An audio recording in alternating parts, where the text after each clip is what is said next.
नमस्कार साथियों, स्वागत है आप सभी का आपके अपने चैनल फर्स्ट चॉइस अड्डा पर। दोस्तों, अभी तक आपने इस चैनल को सब्सक्राइब नहीं किया तो सब्सक्राइब कर लीजिए, क्योंकि कॉमर्स की तैयारी हो या कोई भी एग्जाम की तैयारी हो आपको इस चैनल के माध्यम से कराई जाती है।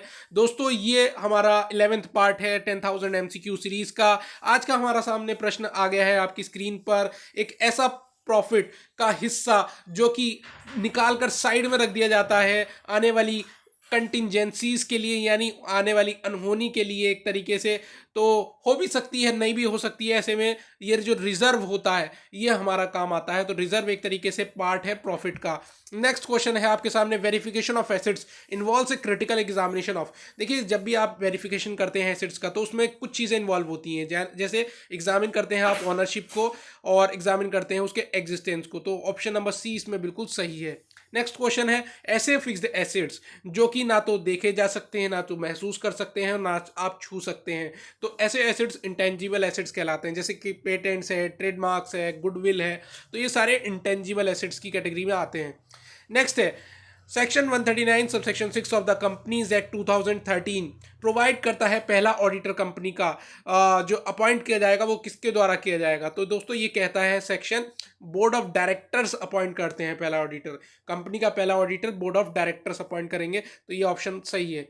Next, first auditor of a company will hold office. पहला ऑडिटर जो है कंपनी का होल्ड करता है office till the conclusion of first annual general meeting. जब तक फर्स्ट एजीएम का निष्कर्ष निकल कर सामने नहीं आ जाता तब तक पहला ऑडिटर जो है वो अपनी सीट बचा के रखेगा, मतलब उस पद को उसके पास रिजर्व कर दिया जाएगा पहले ऑडिटर के पास।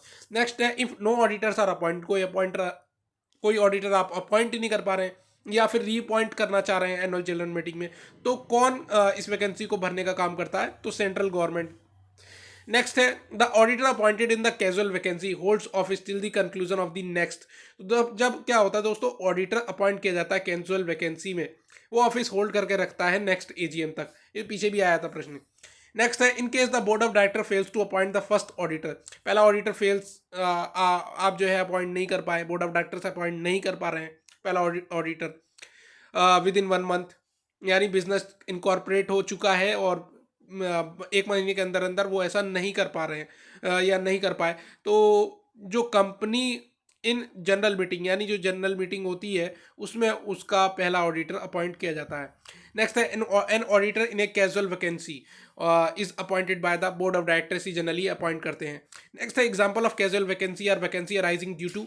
तो जब भी कैजुअल वैकेंसी अराइज होती हैं तो ये होती हैं जब रेजिग्नेशन देना हो गया ऑडिटर का, या ऑडिटर की डेथ हो गई, या डिस्क्वालीफाई कर दिया गया उस ऑडिटर को, वो ठीक नहीं था ऑडिटर, उसने ऑडिट सही नहीं किया होगा। तो ऐसे केसेस में आपका ये सारे के सारे केसेस में जो कैजुअल वैकेंसी है वो अराइज होती है और उसको फिर जल्दी से जल्दी भरने का काम किया जाता है।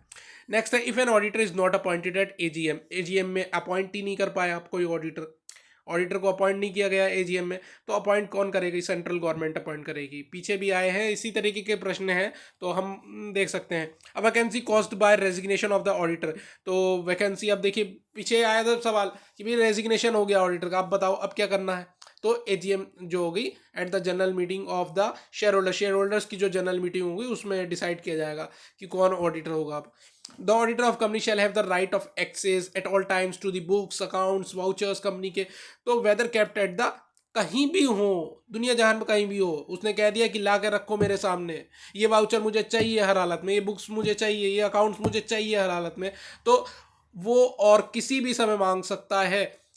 तो आपको कहीं से भी लाकर उसे देना पड़ेगा, चाहे वो कहीं पर भी रखा होगा, चाहे वो ऑफिस के रजिस्टर्ड ऑफिस में, कंपनी के रजिस्टर्ड ऑफिस में हो, हेड ऑफिस में हो, कॉरपोरेट ऑफिस में हो, कहीं पर भी होगा वो चीज़ उसको लाकर देनी है आपको। अ गवर्नमेंट कंपनी ऑडिटर में बी अपॉइंटेड बाय द, देखिए गवर्नमेंट कंपनी का ऑडिटर जो है वो अपॉइंट किया जाता है C&AG। द इसकी फुल फॉर्म है, याद कर लीजिए, controller, the controller and auditor general of India. तो ये इसकी फुल फॉर्म है दोस्तों। Remuneration of company auditor is fixed by the, देखिए रिम्यूनरेशन जो है कंपनी का ऑडिटर जो है वो फिक्स्ड, कंपनी के ऑडिटर की जो रिम्यूनरेशन सैलरी वगैरह है, ठीक है, तो कमीशन वगैरह ये सब चीज़ें कौन फिक्स करता है? तो बेसिकली सैलरी कौन फिक्स करेगा? तो ये अपॉइंटिंग ऑथोरिटी फिक्स करने का काम करती है, तो ऑप्शन नंबर डी इसमें सही है। A company auditor in general has to submit is report to, जो कंपनी का ऑडिटर है वो जनरली कहाँ सबमिट करेगा, सबमिट करेगा रिपोर्ट शेयर होल्डर्स को।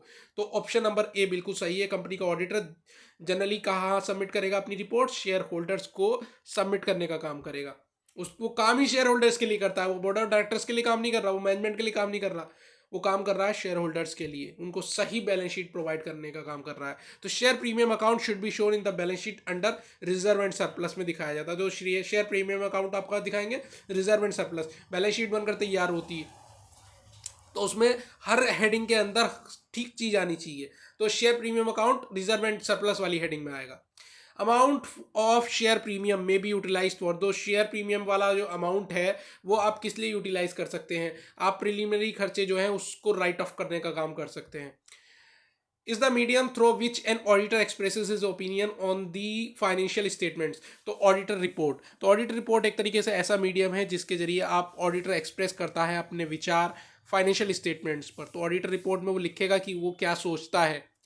In his report the auditor gives अपनी ओपिनियन देता है, वो कोई जजमेंट नहीं देने का काम कर रहा, वो नहीं है कोर्ट में बैठा हुआ आपका कौन, आपका कोई वकील नहीं है, कोई वो आपका जज नहीं है जो जजमेंट दे देगा, वो से केवल केवल राय देता है, करना है करो, नहीं करना है मत करो, भाड़ में जाओ। ठीक है, बेसिकली उसका काम है बस रिपोर्ट में लिख कर देना कि हाँ ये क्लीन रिपोर्ट उसने बनाकर दे दी, या कहीं उसको सस्पिशियस लग रहा है एक्टिविटी कुछ, तो वो लिख कर दे देगा अपनी रिपोर्ट में। बाकी उसका मेन काम है ओपिनियन देना। नेक्स्ट है auditors opinion may be of the following types, अब तरह तरह की हो सकती हैं, जैसे कह देगा अनक्वालिफाइड ओपिनियन हो गई, एडवर्स ओपिनियन निगेटिव ओपिनियन हो गई, क्वालिफाइड ओपिनियन हो गई कि हाँ पास हो गए चलो, डिस्क्लेमर ऑफ ओपिनियन हो गई, या इनमें से कोई सी भी, तो सारी की सारी इनमें से कोई भी हो सकती है। नेक्स्ट है civil liability of an auditor implies liability for, तो जब सिविल लाइबिलिटी जो है ऑडिटर की तब बनती है जब वो अपराध कर दे, कोई दुराचार कर दे या भ्रष्टाचार में लिप्त हो, मिस फिजेंस कहते हैं इसको। नेक्स्ट, अब देखो दोस्तों, नेक्स्ट ये जो प्रश्न है वो लेंगे हम नेक्स्ट वीडियो में। तब तक के लिए जय हिंद और जय भारत माय फ्रेंड्स।